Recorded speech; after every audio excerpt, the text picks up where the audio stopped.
In almost every American city, thousands of kids are living on the streets due to the breakdown of the family. Unless they are intercepted, a staggering 70 to 80% will end up falling into drugs, prostitution, and crime. But there's a group that offers a ray of hope. Hope for Homeless Youth, an organization directed by Lee Ann and Clayton Gallagher, is on the streets rescuing kids who have fled to the inner city. Find a corner where you're not sleeping in, that's the corner you want, then that's your bathroom, you know what I mean? So, this is our living area, you know what I mean? You gotta worry about the weekends, where you're gonna go to eat. You gotta worry about getting sick. There's other people who think they own the streets and try and fight with everybody. I'm gonna drink till I die, I'm an alcoholic.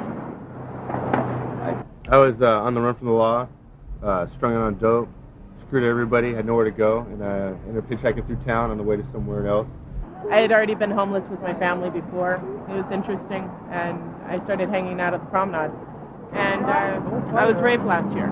Some of you can go on the other side of the street. We can give out our helpline cards. Here's our little helpline card, and you can say, if you're stranded on the streets, you need help, you need counsel, or you just need prayer, just take this. And they might not be interested, but they'll put it in their pocket. And then they might get gang raped, beat up, their friend will die of a drug overdose, they hit rock bottom. And that's when they'll call that number, see? And I never try to talk anybody off the streets, Yeah, when they're ready to go, they'll go, see? Let's do it. Let's do it, Subway. Like some socks?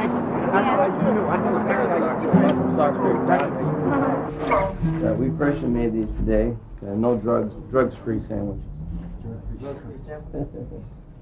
Then I was invited to the Hope for Homeless Youth Christmas party. That was awesome. They were helping people out here, so I started seeking some help. Hope for Homeless Youth is a ministry that works with the runaway, the throwaway kids that are out here in Hollywood. These kids you see out here behind us, a lot of them are homeless. They've ran away from home. They're products of the breakdown of the American family. There's up to 3,000 of these kids out here roaming the streets, no place to go. They eat out of dumpsters. They sleep under bridges. They live in abandoned buildings. 40% of them are throwaways. They got no family to go to. Within a couple of weeks, they're preyed upon by the pimps, the drug pushers, the pornographic movie hustlers, and then we just see their lives go right down the tubes. And so we're so burdened to reach these kids before all that kind of stuff happens to them.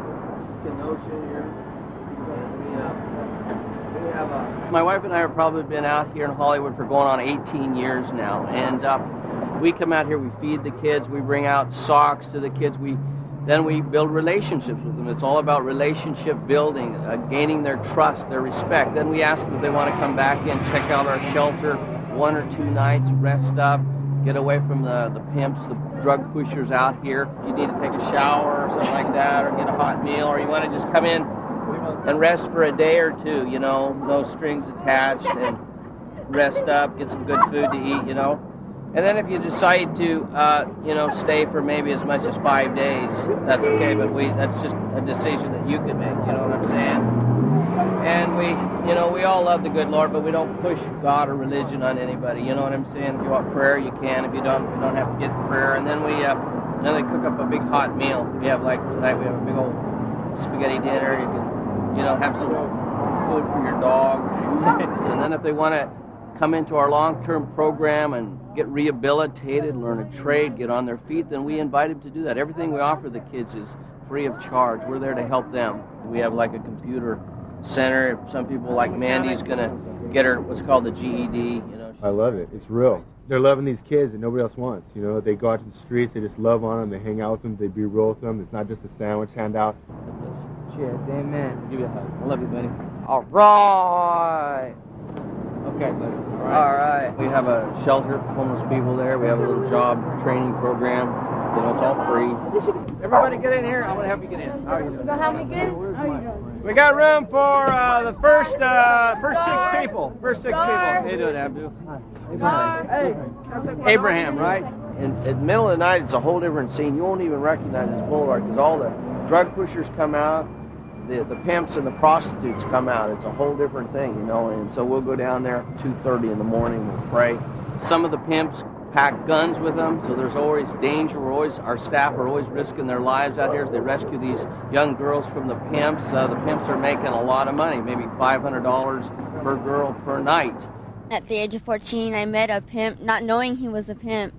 He offered me anything I wanted, and then he told me, well, if you want to continue what I'm giving you, then you have to sell your body. I also bore a child at the age of 14.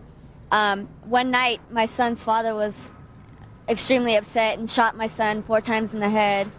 We got into an argument because I didn't bring in enough money and told me, well, I'm going to kill you, and stuck a gun in my mouth.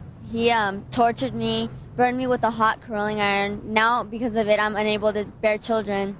We start out down there, about 5 blocks down there at a restaurant. We break up into teams, we walk. It's just unbelievable what we find out here in the middle of the night. There's up to 25 of these girls out here selling their bodies. They're as young as 13 years old out here. We're so burdened to reach these girls. They get hooked into prostitution through being threatened by the pimps. The pimps get their phone numbers of their parents. They threaten to kill their parents if they don't sell themselves. They get them hooked on a real powerful drug called crack cocaine. They got to sell themselves to support it. We're so burdened to reach these kids. A number of them, they say 10% will be actually killed out here. There's so many dangers. I mean, when I would get into a car with a man, I wouldn't know if I was ever going to come back. You know what I mean? Once you get in that car and that door slams, you have no control over whether he kills you or rapes you or whatever he wants to do with you. You know what I mean? Kenosha is just a classic gal, ran away from home, only 18 years old. She got out here, got hooked, kind of deceived. A pimp was going to help her out, house her. Next thing is she's hooked into prostitution out here. We started coming out, building relationships with her, giving her one of our little helpline cards. She wasn't interested, but then she got raped, got threatened out here, abused. She called our number and prayed that we would come back, and sure enough, we picked her up and we were able to get her right off the streets.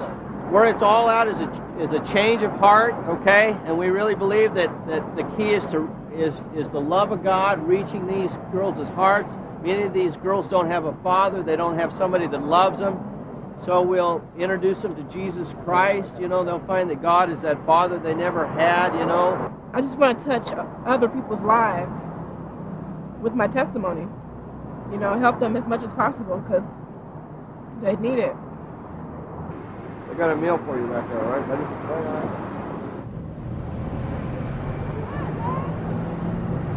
So are you, let's just pray the Lord's right arm. I definitely got a second chance. I'm really blessed. It's all Jesus. That's all I can give the glory to Jesus because I was hopeless and kid, And when we see a life changed, it makes it all worth it. Being a Christian, it changed my morals and everything. I wanted to get everything right. So I went to go turn myself in. I was looking at like 12 years. My public defender told Clayton, you need to do what you can for this kid who's going to go up. And, they spread the word here. A lot of people I'd met being a Christian here in this big place wrote letters for me, prayed for me. And the judge said, there's no way I can lock this kid up, He's doing what's right for his life now. And it was great. The DA started crying. We just have a lot of physical needs, financial needs to run the place. We're not necessarily supported by the city, the state, any organization. So our finances, the need for vans, the need for more workers that just want to get out here and make a difference in these kids' lives. Jesus in me, plus Jesus in you, it's so easy. Clayton Gallagher is determined to rescue the kids others have thrown away. Hope for Homeless Youth has become a haven of safety, love, and a new future.